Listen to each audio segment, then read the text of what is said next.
1:31 remains.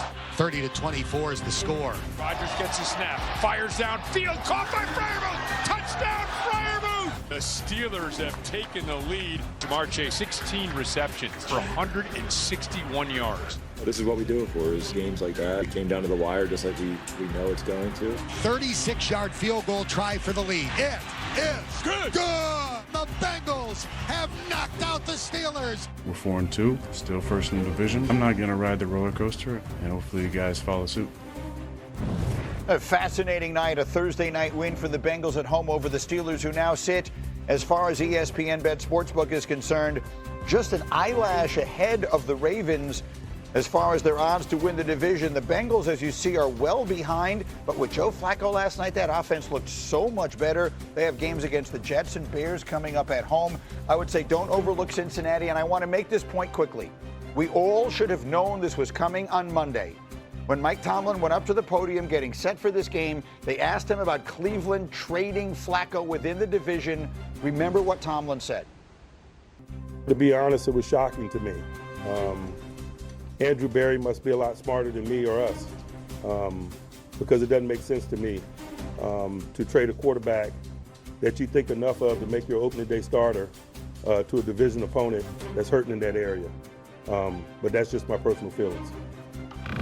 He knew it, right? He knew what was coming at that point, right? I mean, I should have made a bigger deal of that on Tuesday. Well, he knew with those receivers and Joe Flacco's arm and anticipation that was going to be a bad recipe. He knows where they struggle.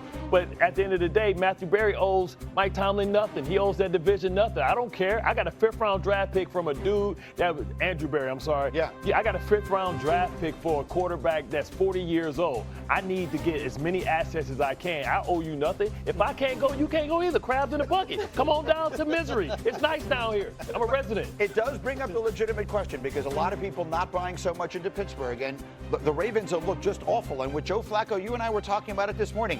Joe Flacco, people kind of laugh at it a little bit. People have been kind of underselling him his entire career, and I understand how old he is. But with those receivers, can he keep that ship afloat if indeed Joe Burrow is coming back? I think he makes it interesting. I believe he can too, and I think the most important part for Joe Flacco was the offensive line being able to protect him and keeping him healthy and upright. And we seen last night, and I thought Zach Taylor did a great job of utilizing the running backs, but also the tight ends to chip and bang those pass rushers. And I want to show you a tape of Joe Flacco and what he does well. You talk about anticipation.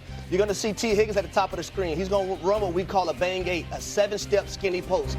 Watch the anticipation that Joe Flacco throws his football with, and also gives T. Higgins time enough to avoid the safety and brace himself and protect himself from a big hit. Now you're going to see this next play. Ja'Marr Chase is going to come over in motion. You're going to see it's going to be man coverage. Joe Flacco, he dissects that as well. But watch the anticipation on the out route. No wasted movement in the pocket. And Ja'Marr Chase runs a precise route versus Jalen Ramsey. And this was like taking candy from a baby all day long. In the last play, you're going to see an empty formation by the Cincinnati Bengals.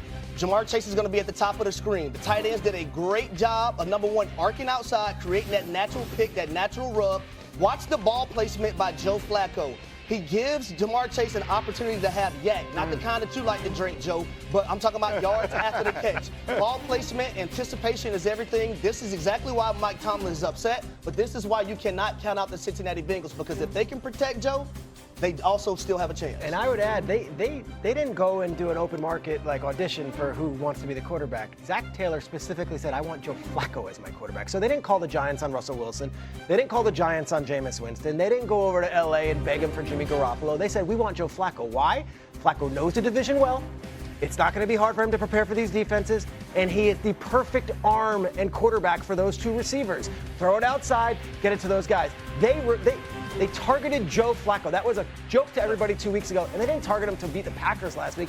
They targeted him for games like this. He can go against the Pittsburgh Steelers defense, and he can give them hell, and you obviously see that Mike Tomlin knew. And I'll tell you, there's this meme online of like Patrick Ewing on the Orlando Magic and Olajuwon on the Raptors. That's what Joe Flacco made that Steelers defense look like last night. I mean, listen, this is my former quarterback, so I've seen this firsthand.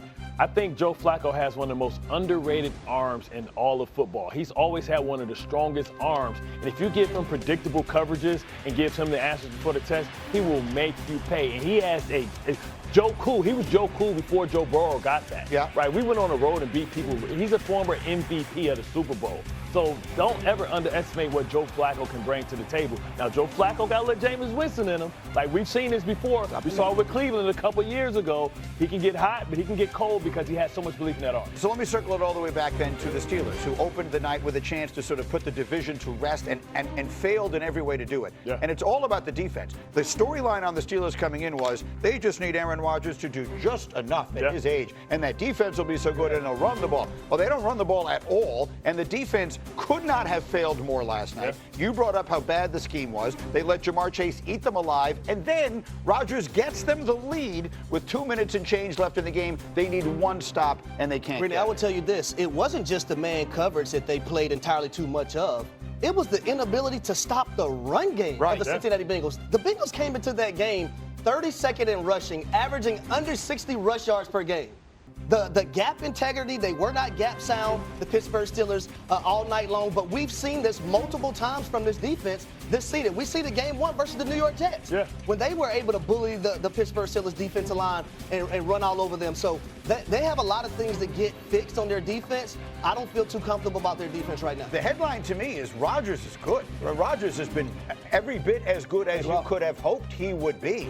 It's the rest of this team that doesn't look like it's holding up. He's been solid, but before we go nuts with Cincinnati, that defense is still one of the absolute worst in the business. Correct. That's going to rear its head throughout the course of the season. With the Steelers, it always comes back to the analysis of Mike Tomlin, not Rodgers or the quarterback. The thing with Tomlin is, and this is what he gets his credit for, this is his brilliance, he's got the highest floor of any coach in the NFL. Never has a losing season. Problem is his ceiling is relatively limited. 75%. 75% is their win rate in one-score games over the last 6 years. That's eventually going to fall off. You saw it last night. This is why the door is open for Baltimore to take advantage. There's no tough team that's going to run away with it in the AFC. But y'all keep screaming Baltimore. Okay, can we? Because we know. Well, yeah, I know that damn defense sucks too. But the Cincinnati Bengals, you have oh a my guy. God, Atlanta stopped somebody. You have a guy.